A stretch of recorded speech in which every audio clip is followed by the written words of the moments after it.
Food and Wine Insider is a weekly look at a $1.5 trillion industry touching every American. Devoted to the business of purveying food and decanting wines, Food and Wine Radio is a unique program highlighting not food recipes or wine vintages, but how to make a profit while satisfying America's palates. In this competitive but highly rewarding sector, many men and women have made profits while fulfilling a dream. Food and Wine Insider is all about better managing any business involving food and wine. Each week, your co-hosts sit down with successful restaurateurs, food mavens, winery vintners, store owners, food suppliers, and other leaders in the worldwide industry that centers on foodstuff and wine. In frank give-and-take sessions, guests and panelists talk about the business of bringing healthy and pleasurable foods and wines to others. Your Food and Wine Radio host are Ann Daw, former president of the Specialty Food Association and a longtime food executive who has held senior positions both here and abroad with Kraft Foods and Philip Morris. Don Mazzella, a nationally known business commentator. On each show, they invite leaders of the world's culinary and wine industries to share the secrets of their success. Visit us at foodandwineinsider.com. You know, and when I was at the what do you call? I call it the Vegan Food Festival, the big event in Baltimore. One of the most enthusiastic products and one of the best products we tested was Whirlybird Granola, but it hardly matched the enthusiasm of Christy White. And when I got the chance, we invited her on the program. And Christy, welcome to the program. And Ann, it's all yours. Thank you so much. I'm so excited to be here. Thank you, Don. And Christy, as Don was saying, she's the founder of Whirlybird Granola. It's an all-natural, non-GMO, gluten-free, vegan granola made by hand in small batches. Christy, I would love you to start by telling us a little bit about you and what you were doing before creating Whirlybird Granola. I believe it was in 2011. Yes, you got it. So I was born and raised in Cincinnati, Ohio. Still live there now. And I had been working for General Electric, so GE Aviation here in Cincinnati, and have always had a passion for health and fitness, and granola was a huge part of that for me. I couldn't find any granolas on the shelves that I thought tasted good, but still didn't have all those adders and fillers and extra sugars and all of that stuff in it. So I really, to be honest with you, just started kind of making granola for myself for fun, and it was really good, so I would give it out as gifts. And a friend of mine moved from Brooklyn to Cincinnati and started a market here in downtown Cincinnati and asked if I would sell my granola at that market, to which my first reply was, no way. That sounds like way too much work. I already have this full-time job. No, thank you. And she kind of convinced me, and her husband designed my original logo. And my husband and I kind of went off and kind of then determined, where do we want to source our ingredients? What do we want to do here? And we kind of settled on, we traveled around to different maple syrup farms looking for a local maple syrup. And we fell in love with this one farm and actually harvested the syrup with them. And on our drive home, we just thought, gosh, this is so important. This is so wonderful. How can we kind of honor that in the name? So that is where the name Whirlybird comes from. The Whirlybird is actually the seed of the sugar maple tree. So those helicopters that everybody hates in their yard, that is actually a Whirlybird. So that's where the name Whirlybird Granola came from. And we kind of just started selling at markets, and it kept selling out. And I kind of realized, gosh, more people than I realized want this. There really is a need for this out there. So shortly after we formed our business, I found out that I was pregnant with twin boys. So I was very pregnant selling at those first markets there. It was very hot. but it was wonderful, and it allowed me kind of this opportunity too to say the following January, you know what, I am going to leave my job at GE, and I am going to raise these kids, and I'm going to kind of try to take this granola to the next level. So that's what we did. It was very slow growth in the beginning, very purposefully, just because I had two very little babies, and kind of went from there, but just started making it out of my kitchen with, in Ohio, it's called a cottage foods license that you can do that with. So I did that out of my kitchen for the first year or so. And as it started to grow, more people started to hear about it, and I started to get approached from more local grocery stores and ice cream shops and coffee shops that said, hey, we'd love to have your granola. So as that started to happen and we started to grow a little bit, we grew out of my kitchen and started going to rental kitchen spaces, so incubator kitchens and things like that. And my whole family would drive with me 2 hours to the closest incubator we could find. So they all got off work at 5. We all hopped in the car with all of our ingredients in tow and would stay at this incubator kitchen until 1 in the morning and bake all night. And we would do that every month. And then we found another one that was closer by, which worked out great because we could be there longer and we could produce more, and really, really started to grow kind of that way. And I always say in this, I can't emphasize enough and how much of a part they were in growing this brand and helping me to take this to where it was, because they were not being paid. I offered. They said no. And it kind of grew from there. And one very, very lucky day, we were at the market downtown, and a woman that worked at Kroger happened to stop by and gave me the opportunity to present to their team. So I was able to bring my product in and present it to their team. And they loved it, which was wonderful. And I said to them, it was more of a regional program at the time, and I said to them, what do I need to do to really grow this brand? And at the time, I had a brown paper bag with a label on it. It was a picture of a bird with a helicopter coming out of his head. And they said, you need to change your packaging. So that's what I did. I had 3 weeks, and I called this amazing, amazing designer here in Cincinnati and said, hey, can you help me? I don't have a lot of money. And he said, well, I can do one iteration for you. And if you don't like it, we have to go back to the drawing board. And he nailed it the first time. So I kind of expressed to him about how I got started and my inspiration and all of this. And if you see our logo and look at our logo, it's 2 birds that form a heart. And I said to him, this product is all about family. It's all about love. It's about this love that I want to spread with other people. And it is inspired by these 2 little boys that I had, and I want to grow this for them. And I now have another little girl as well. But they're the inspiration behind it. So that's where that heart comes into play, and then those 2 little birds. Christy, hang on.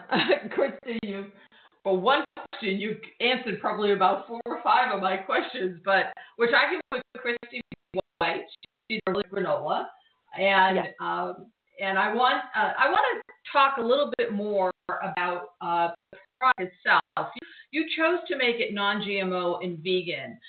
Talk right. a little bit about why that was important to you.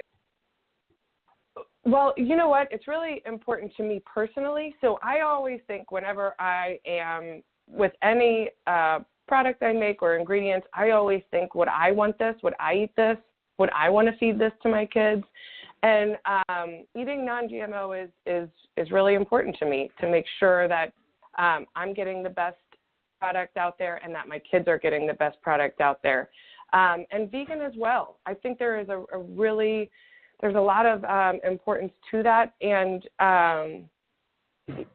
it's really, it's healthy, and it really can taste really great. And it's all certified gluten-free as well, and I think that is a really big deal right now. I think there's a lot of people that have gluten intolerance, that have gluten allergies, that have celiac, and I think it's really hard for a lot of people to find really good, high-quality products that still taste good and that can fit into their diet. So that was really important to me to be able to make this for them as well.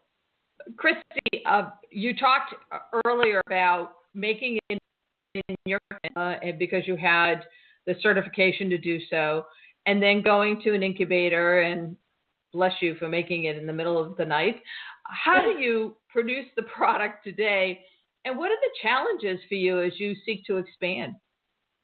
Yeah, absolutely. So today we actually use a commercial kitchen to bake it, and that was a huge, huge challenge for me. Number one, you're relinquishing a little bit of control when you do that. Number two is to make the product taste exactly like you want it to taste, and exactly like it did in small batches, because every oven is different. If you're baking, and if you've ever baked before, you know that it's very temperamental. So if it's on a bigger pan, how much do you put on the pan? If you use a mixer, we had an issue one time where we put it in a big Hobart mixer, and if you know what that is, it is just like your KitchenAid mixer at home, only bigger. I put it in that, and man, we whipped the heck out of that thing, and it was delicious, but it turned into these giant balls. You couldn't even see the oats. So there is a lot of trial and error in that. And in the end, right now, we make it in a commercial facility, but it's still made in small batches. It's still mixed the way we mix it. It's still made by hand, put on the trays by hand. It's just that now we are able to put more trays in the oven at one time, which works out great. And we can, but that all took so much trial and error to figure that out and get that piece of the puzzle right. That was a tremendous, tremendous challenge for us. And what about sourcing of your ingredients?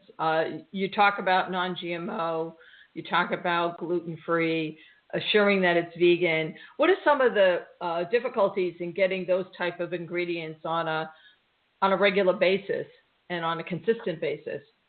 Right. Our biggest challenge can be, and I am dedicated to keeping it like that, is that Ohio maple syrup that we still use. Because it is a little bit more expensive, as you can imagine, than like a Vermont maple syrup, because there's so much more of that. And the demand is so much higher for that. So that cost in itself can be a tremendous challenge, but I am really dedicated to the fact that all of the ingredients that we use have to be extremely high quality. And I think that's what our consumers are looking for, is just really, really high quality ingredients. And we do certainly look really, really hard at a lot of different suppliers to make sure that they're meeting all of our standards. And we're following, obviously, the Non-GMO Project verified standards and all of that as well. So you can be assured that it is all taken care of. You recently introduced a 2-ounce version with a collapsible spoon so that you can eat it right out of the pack. It's a great idea. I sent it to my daughter when she was headed to the city for work. It's a wonderful grab and go. Please talk a little bit about that innovation as well. Yes, we are so excited about this. So I always say it's hard to innovate with granola. There are a lot of granolas out there, but I can honestly say there is nothing out there like this. So it is a 2-ounce pouch. You just tear off the top. There is a collapsible spoon inside, and it's actually a very sturdy spoon. You can pour the milk or yogurt or your vegan milk, cottage cheese I've seen people put in there. Anything that you like to mix your granola with, you can pour directly into that pouch. So it is just the perfect option for breakfast on the go in the car, to bring to your kids' soccer games or football games. If you are going to be at work long, you need a snack, it's perfect to keep in your drawer. It makes traveling much easier. to find a healthy option. I always keep them in my car, and then I know if I'm at the gas station, I can run in, I can get a yogurt, I can get, any option, even just to eat it right out of the pouch. I always think, too, one of the hardest things with eating in general and eating healthy is portion control, right? So now you've got this pouch that's perfectly portion controlled for you as well. Christy, we've been talking with Christy White. She's the founder of Whirlybird Granola. And where are you distributed today, Christy, and where would you like Whirlybird to be available in the future? So today our biggest grocer is Kroger, and we are really, really trying to expand with them. I'd love to, expand with them nationwide, obviously. I'd love to get into more Whole Foods, Sprouts, Giant. We're working with Giant Eagle now, so you'll see that on the shelves there soon. We're at all the market districts for Giant Eagle as well. But just really trying to expand our footprint and really go nationwide. We are on Amazon, so you can get it all on Amazon and on our website as well. But just trying to raise awareness and share our story so that people can feel connected to the food that they're eating, because I think that's really, really important. So today, Christy, how much of your product is sold online versus in stores? Probably 10% online, 90% in stores. And have you attended any food shows to get in front of buyers, and have they been effective for you? Yes, so our first big food show was actually just this past September in Baltimore, was Expo East. So that was the first time we had ever done that, and it was wonderful. I always think any event we do is so beneficial, whether it's a market or a food show or anything like that. It's just always really great to get feedback, and then obviously meeting buyers is amazing, and developing those relationships is wonderful too. So that was our first really big one. We have done a couple others here locally in Cincinnati as well. And what advice would you give someone for being in a show for the first time, given that you just had that experience? Oh, gosh. I would say, go in with an open mind. And, I always think everybody's a customer. Share your story with everyone. I think people want to hear it. Yeah, it was really, really a wonderful experience. So. And Christy, how have you invested in the business, and what do you think it takes to be successful? Gosh, I will tell you, I eat, breathe, and sleep granola in this business. It is like a fourth baby. Not only financially, I haven't, taken any money out of this yet, which is totally fine to me.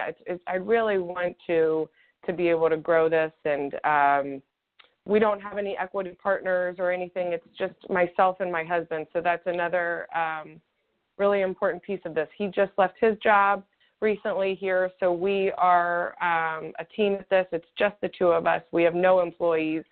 So it is both a personal investment and a financial investment right now. And I think it will pay off hopefully in the end. And to those budding entrepreneurs that are out there, what do you think what kind of monies are involved up front to get a type of business like yours off the ground? Well, we started very, very small. So when I say that was very purposeful as well, that's a part of why that was so purposeful. I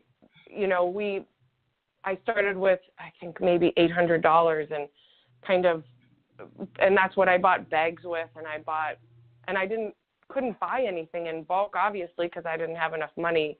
Now we're buying 25 to 50,000 bags at a time, where in the beginning I was buying 1,000 brown bags and putting stickers on them myself, because that's what I could afford.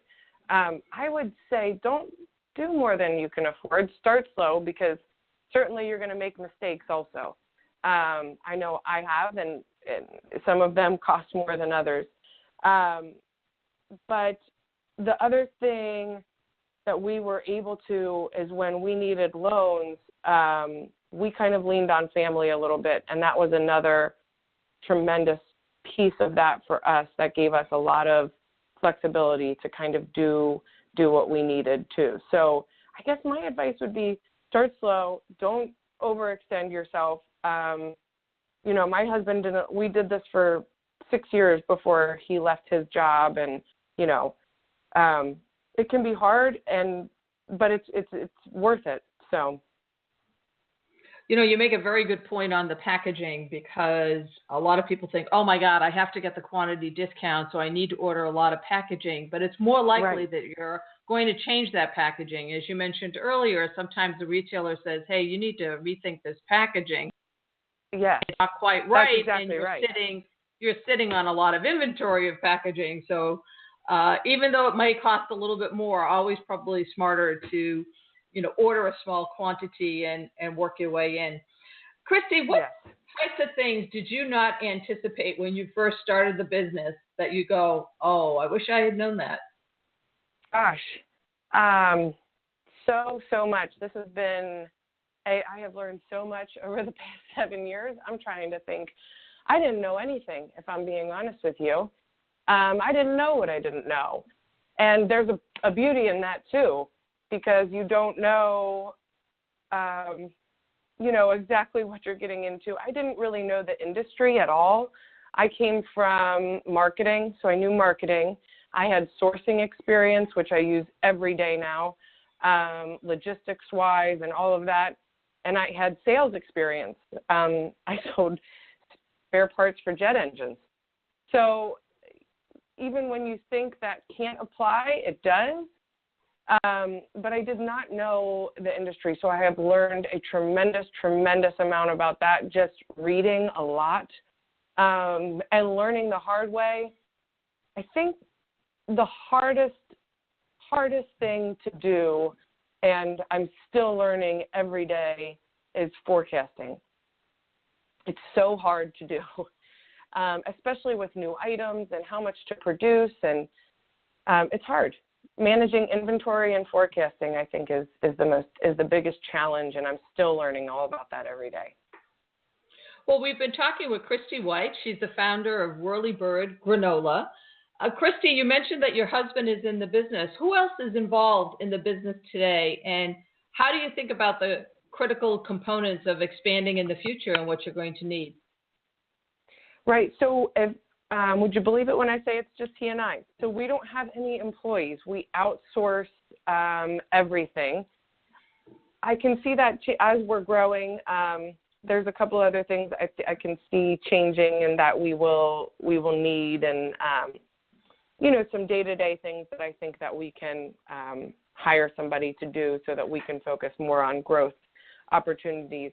But we have managed to outsource every part of it, and the bakery that we use, I will say, is a very key player in that. They are amazing. They are, I think of them like family, just like the people that started making this with me. So they are a key component to all of this, and really, really good relationships with everyone I work with is really important to me, and trusting everyone, that's got to be there. So I don't know if that answers your question, but it's really just kind of he and I right now, and the 3 kids, my taste testers and my husband. So maybe you have succession planning already figured out. That's right. That's right. Whether they know it or not, they're going into the granola business. We didn't talk about distributors. As you start to think about being in some of these major retailers, your Kroger's, your Whole Foods, your Giant Eagles, maybe Earth Fare and so on. Have you started to reach out at all to distributors, or are you waiting for the retailer to sort of say, hey, you need to be in with this distributor to bring your product to my store? Right. We are working on that now and are having a couple conversations. This is the biggest challenge for us. So we actually, it's just so hard. We actually ship direct to Kroger, so we don't use a distributor for them. But we are really trying to have our retailers, let us know if there's a distributor that they would like to use. So we're trying to have those discussions now. We use a few smaller distributors right now for the stores that we're in here regionally, but just trying to kind of expand that network as well, so that we are able to grow nationwide and distribute the product nationwide. And if you had the opportunity to do anything over again, what would that be? Oh, you know what? I don't know if I would do anything over again. I know that sounds crazy, but I've made a lot of mistakes, and some of them have cost me a lot of money. But I don't know if which I've learned so much from those mistakes that I have made. Don't know if I would do any of it over again. All of this has been just such a tremendous experience and an amazing learning opportunity for me, that I don't know if I would do any of it over again. Well, excellent. Yeah. No, that's perfectly fine. Do you see yourself as always having granola, or are you thinking about other products? Obviously, you want to get your baseline into as many distribution points as possible before thinking about this. But I'm just curious, as you think about the future and Whirlybird, which is such a great name, and by the way, the packaging I think is fantastic. Where else are you thinking you might go? You know what? To me, we are not just a granola company. So we are always thinking of bars, of cookies, of energy bites. So the sky's the limit there as far as I'm concerned. So we're just trying to figure that all out now as well, too. So who knows? No, definitely not just granola. So that's just kind of the bread and butter, right? That's where we started, and, but I think there's a lot more that could come from that. And you've been doing this business for 7 years now, and your husband is now involved. It's a long time to do something, and you were mentioning you haven't really taken a salary per se. What's when do you think that will happen? Hopefully in the next year. I think end of this year, next year, hopefully. So it's been a long 7 years, but we've been able to kind of do that because with my husband working, but we're really getting to the point now where I think hopefully we can kind of do that maybe end of this year, next year. So. And will that be a function of really getting your distribution up into more stores? And is it related to volume? Yes, absolutely. It's related to volume and growth. And I think adding my husband to the team full time here too has really proved to be beneficial. You always hope that when you add somebody extra into the business, they're going to bring something extra, and he certainly has. So it's been great. And being a premium product, you should be able to command a premium price. How would one think about the price of your product versus what's in the marketplace? So I will tell you, we sell ours between $4.99 and $5.99, sometimes $6.99, which is not terrible. I try to make this. I will say I try to make this accessible to everyone, I guess is what I'm trying to say. I don't want this to be an $8.99 granola, and it can never be a $2.99 granola, just because of what goes into it. But at most Kroger's, it's around $4.99, $5.99, a lot of other stores too. So we try to keep the cost down as much as we can and our margins low so that people can, more people can enjoy it and have it. Well, yeah, we've been talking with Christy White. She's the founder of Whirlybird Granola. It's an all-natural, non-GMO, gluten-free, vegan granola that, by the way, is made in small batches and tastes wonderful. And I'm going to turn it back to you, Don, so that we can get Christy's information up on our site. Right. Christy, your website for our guests? Yes, it is www.whirlybirdgranola.com. So it's spelled WHIRLYBIRD. Well, it's a wonderful product. You're a wonderful spokesman for it, and we thank you. A link to Christy's website will be on foodandwineinsider.com tonight, where you can hear this and every other past and future food and wine program. Thank you so much for joining us. To be successful, most restaurant owners require extra capital from time to time. When you need funding to renovate, buy equipment, or manage cash flow, you don't have time to track down financial statements or wait weeks for a decision. That's where Cabbage can help. Cabbage gives small businesses access to a line of credit of up to $200,000. Apply online and you'll get a decision right away. Since Cabbage is a line of credit, you can take the exact amount you need. You never have to reapply to take additional loans, and you'll only pay for the funds you use. Cabbage has helped more than 230,000 businesses from every industry, and with $4 billion in funding, Cabbage is A+ rated by the Better Business Bureau and was named the Forbes Top 100 Companies twice in a row. Check out Cabbage at cabbageWithAK.com/foodandwine, and you'll get a $50 gift card when you qualify. That's KABBAGE.com/foodandwine. Line of credit is subject to credit approval. See terms and conditions. All Cabbage business loans are issued by Celtic Bank, a Utah chartered industrial bank, member FDIC.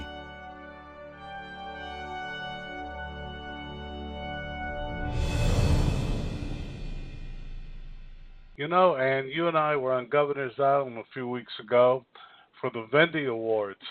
There were many street vendors there being honored by the association, and my personal favorite was D'Abruzzo Meats.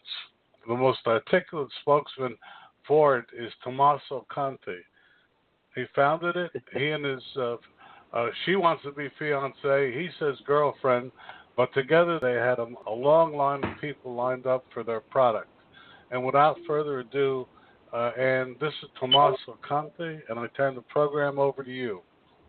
Thank you, Don. Well, again, Tommaso Conte, he's the chef and founder of D'Abruzzo NYC, an award-winning New York City food vendor specializing in 100% Abruzzi cuisine from Italy. Tommaso, tell our listeners a little bit about you and your journey to a food truck providing authentic Abruzzi cuisine. Okay, so my name again, Tommaso Conte, and I'm the owner of D'Abruzzo NYC. So D'Abruzzo, really the way it started was, this is my origin, my culture, traditions. My family is from Abruzzo. I lived there for a while. I grew up in this culture, and it was just normal for me. So I started D'Abruzzo last August, actually August 19th of 2017. And, you know, growing up, there's really no Abruzzese food, cuisine, culture around because there's not too many of us, as most of the immigrants from Italy would come from different areas such as Naples or Sicily. So it was an easy thing for me. I wanted to start something to represent who we are and the traditions and cultures that we follow.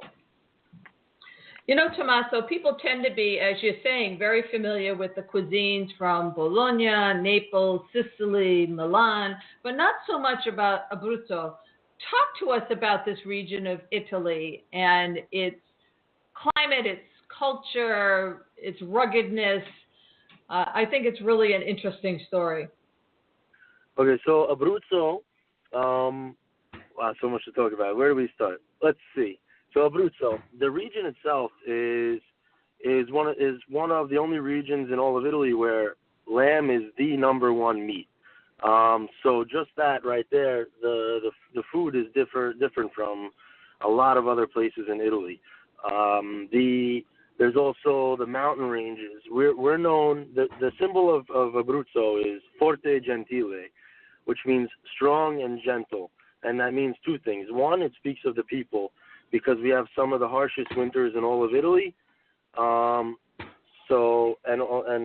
that represents the hard hard life and the harshness. It's also one of the poorest regions of Italy. So that's what forte means. And then gentile means because we're some of the most generous, nurturing, warm people as well. And then the other one, for forte gentile, the other meaning is outside of the Alps, the second highest mountain range in Italy is in Abruzzo. And so you go from the mountains, which is forte, to gentile, because the mountains go right into the landscape of the sea. So that also represents forte gentile. Being that the Apennine Mountains is some of the highest mountain ranges in Italy, it sort of is the backbone and separates it from the rest of Italy. So the cultures, the traditions are all sort of stuck in time to this day. Up until about 15 years ago, I'd say, sheep herding was the largest form of occupation. And that's fantastic. Your main product, as you were talking about, is lamb, and it's succulent skewers of lamb with just salt as seasoning. What do you think are some misconceptions of lamb that make people wary of it? It's a weird thing. Lamb is so delicious, and really, speaking as a whole of Italian food, it's la materia prima, which is pretty much the prime ingredients that you use. It's always 2 or 3 ingredients max. You don't want to add too many things in Italian cuisine. So with our arrosticini, which are our lamb skewers, I skewer everything by hand, and there's absolutely no seasoning at all except for sea salt. So it's meat and sea salt. So I want to showcase the meat, and I want people to understand it. Some people have a misconception. Maybe they've had it. I have this idea of when you're younger, maybe your mom cooked like a roast, a leg of lamb, and it was overcooked and it had this gamey taste maybe. I don't know. But for us, it's absolutely delicious, and I always tell people, and it's happened multiple times, and I'm really proud of it, and I want to continue it, is that if people who still don't like lamb, they come and try our food, they leave enjoying lamb. And that's one of the biggest compliments that I could get. So, Tommaso, where does your lamb come from, and what are the logistical challenges of getting the perfect meat for your food truck? All right, so the lamb that we use is from Colorado, and we work closely with a butcher who sources it for us, and then we get it from him, and then we'll butcher the meat ourselves. So that works out well, actually, as far as getting the meat. Okay. I myself am of Middle Eastern descent, so I know a lot about lamb, and every year our church has a major picnic, and so we actually butcher probably about 150 pounds of leg of lamb, and it's not uncomplicated to butcher a lamb leg. You mentioned that you butcher the meat yourself. I would love for you to talk about how do you do that to make those perfect skewers and manage the waste. So it is a labor of love, and I do use legs of lamb. So what I do is when I butcher it, really I get the most out of it. I don't have too much waste, because what I do is one of the important things for arrosticini is the fat content.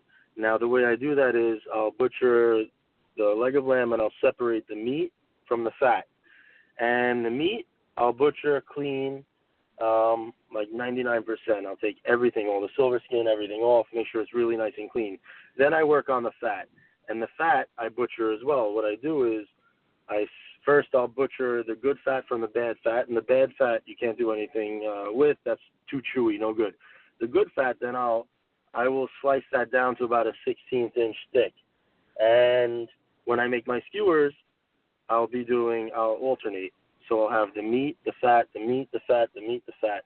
And that's one of the important things for the arrosticini. So when I put it on the grill, that fat sort of acts as where you would need a marinade or a sauce in other dishes, this fat acts as that. So all you're doing is cooking it over the charcoals with a little bit of sea salt, nothing else.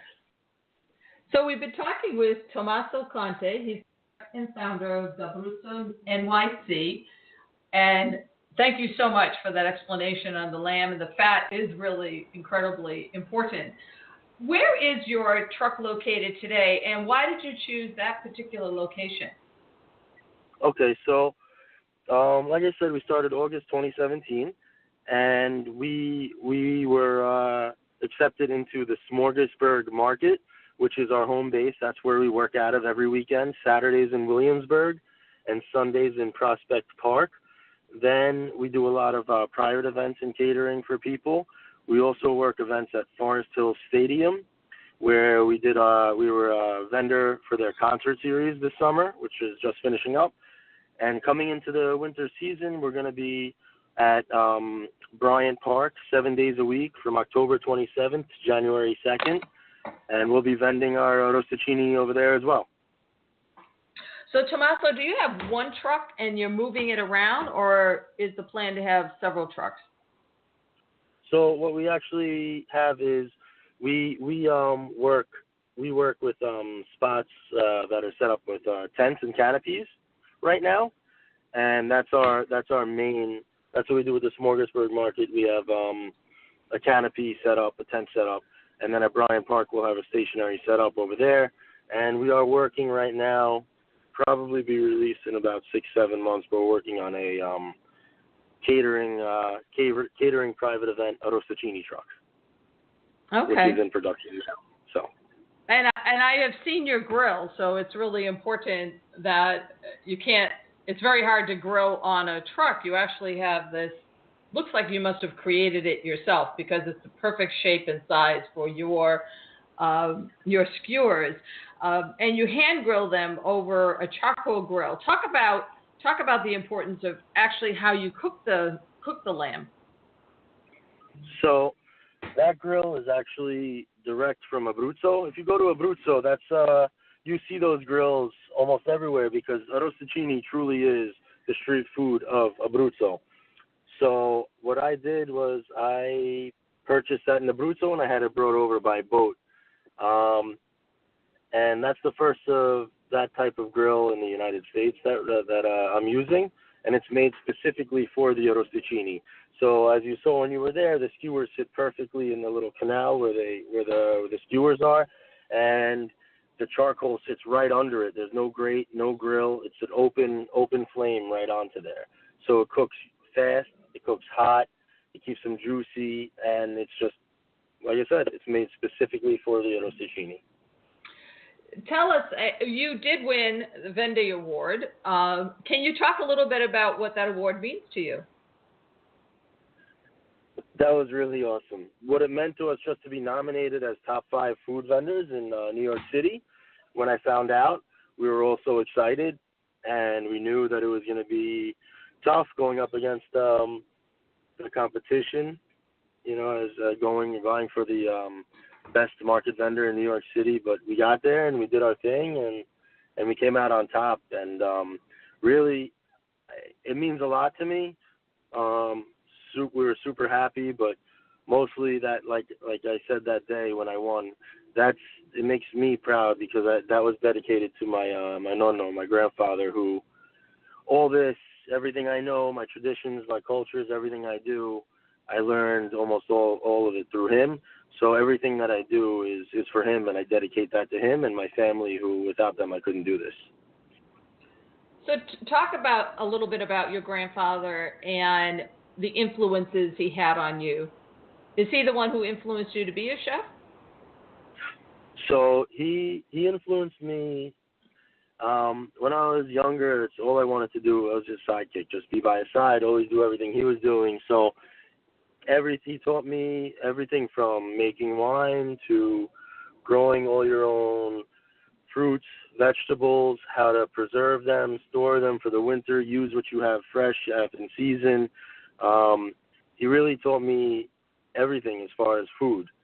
So that's why it's really important that's how all this came about. That's why everything is dedicated to him. It's words, I can't express in words like what he means to me, and he's my hero. Well, that's wonderful. And so you talked a little bit about your plans for the future, but I wonder if you could talk a little bit more about that. Do you see yourself having additional trucks or being in more cities? You talked a little bit about the catering, maybe a restaurant. Sounds like we have to have Abruzzo cuisine somewhere. Talk a little bit about those plans. So our future right now, we have a few things going on.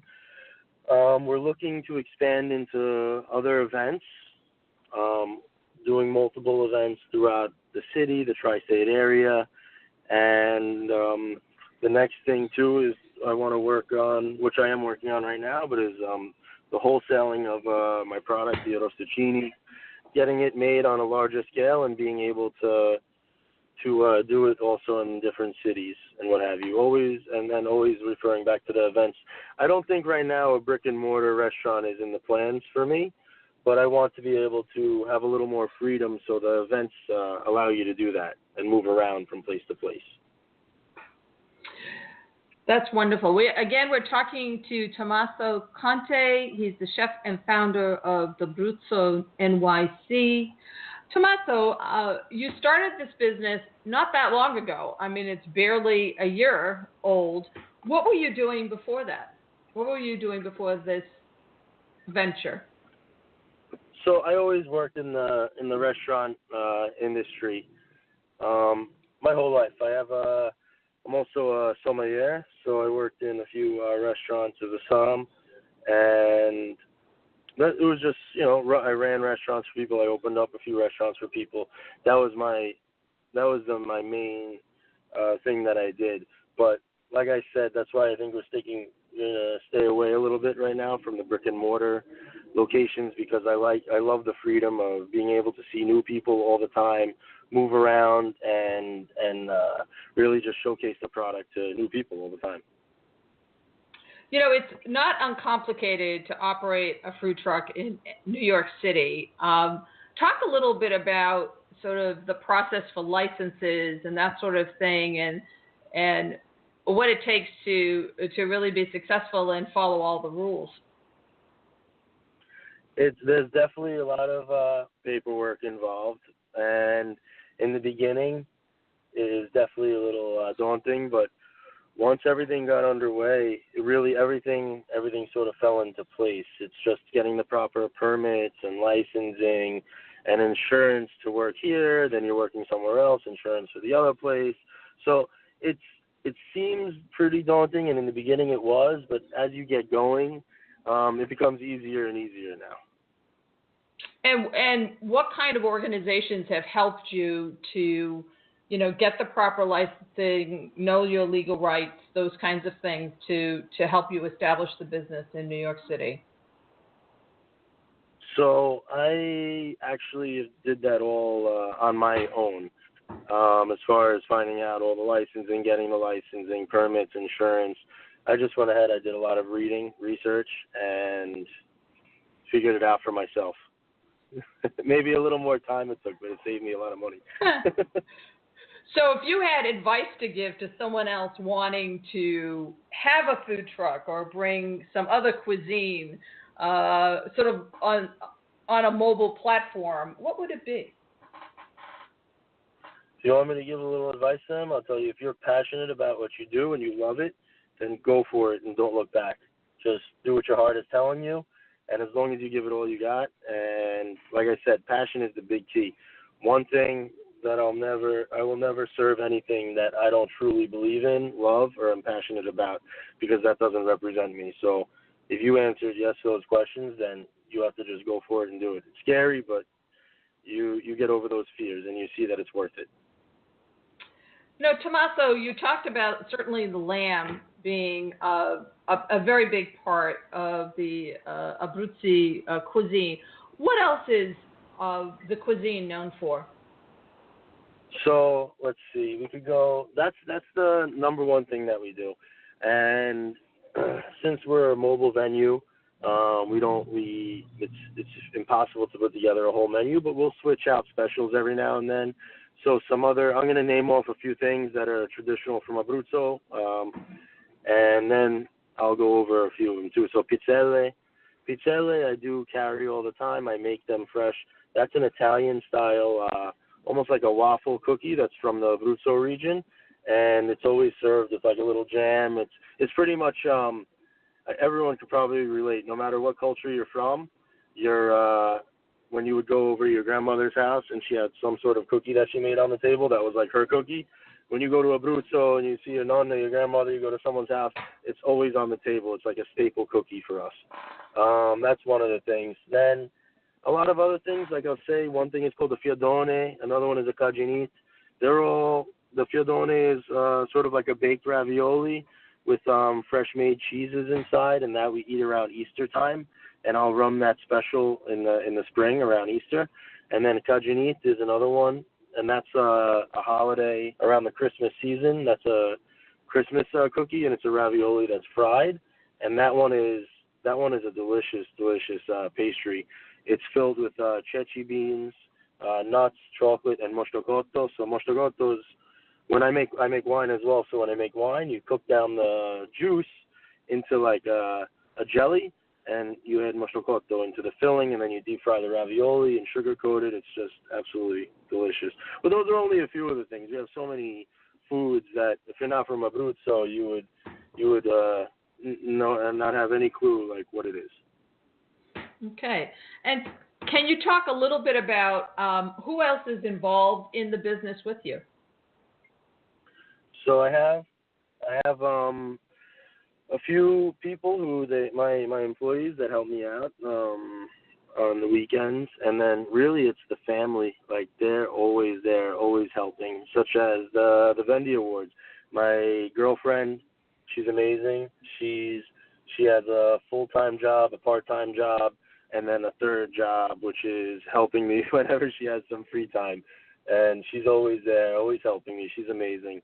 And then my parents, my mother, my father, my sisters, my brother-in-laws, my goddaughter, they've all helped throughout this journey, and it's just amazing. Like I said before, without my family, I wouldn't be here. So that's definitely the number one as far as the help along the way.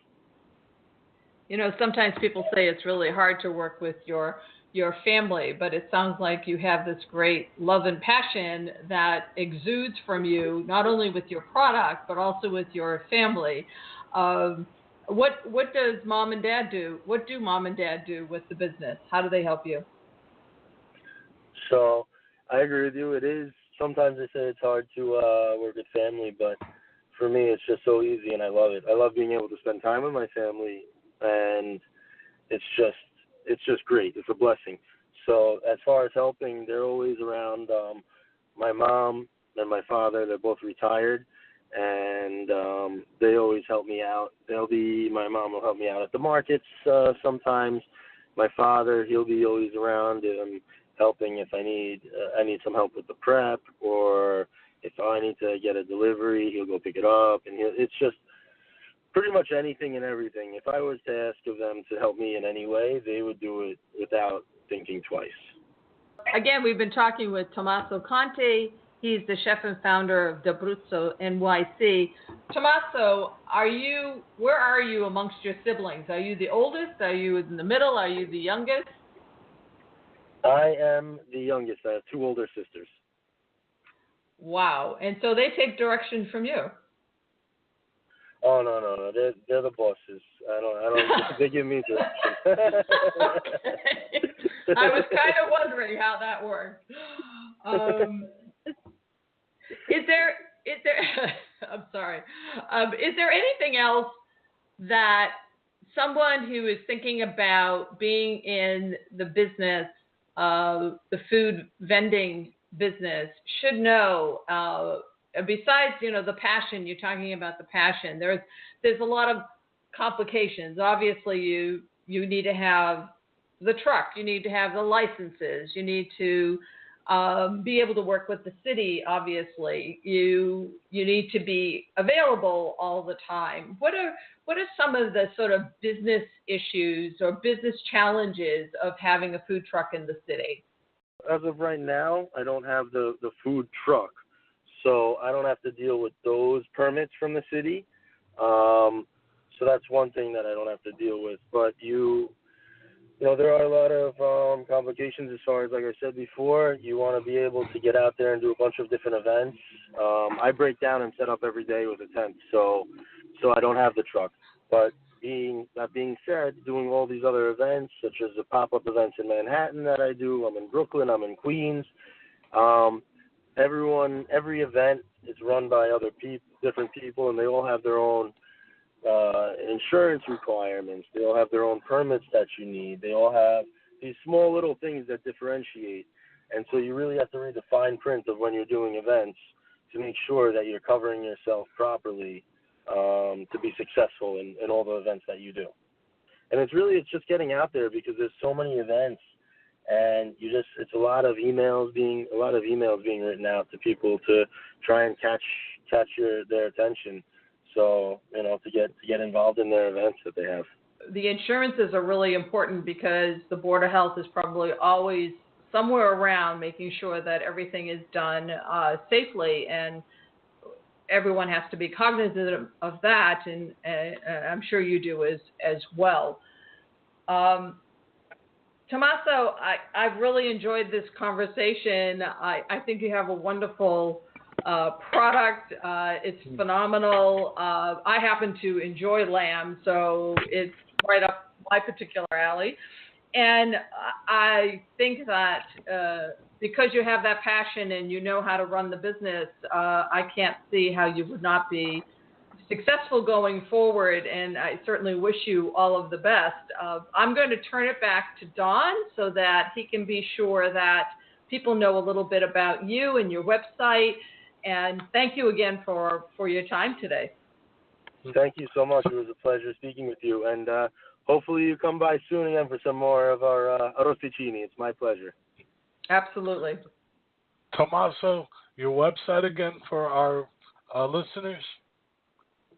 The website is www.abruzzonyc.com. That's ABRUZZONYC.com.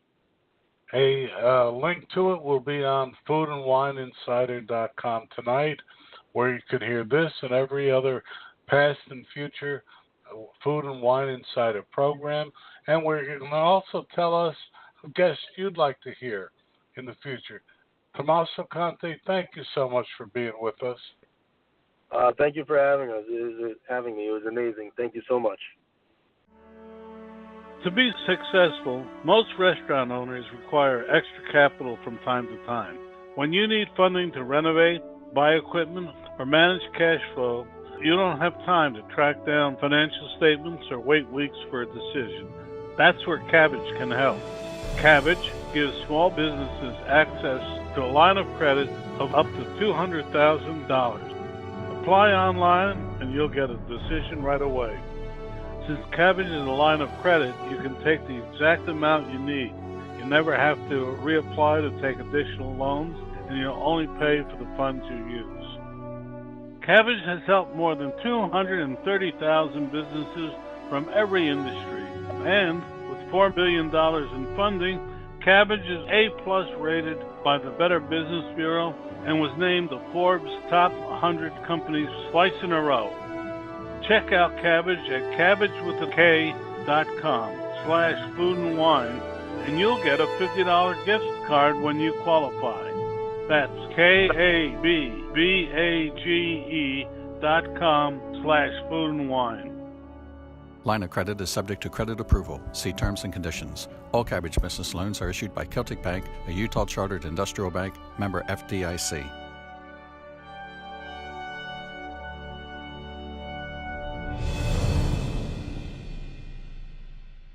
Marcus Lemonis, J.D. Powers, and John Scully, and 100 other presidents and experts contributed to recalculating the book. Why did all these people agree to contribute to the book?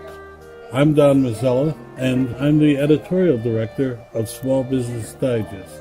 And for 20 years, we have been offering small business leaders information and data to increase profits. Recalculating the book was named the best small business book by the Independent Press Association. Whether you need help with marketing, staffing, finance, operations, technology, or many other subjects. They're all here in Recalculating the Book. They're now available at Amazon at a reduced cost. We've also created the radio program Recalculating on recalculating.biz. You've been listening to Food and Wine Insider with Ann Daw and Don Mazzella. Want to join us on a future show? Contact us at foodandwineinsider.com. Until next time, have a passion for food, wine, and profits, and think of our program, Food and Wine Insider.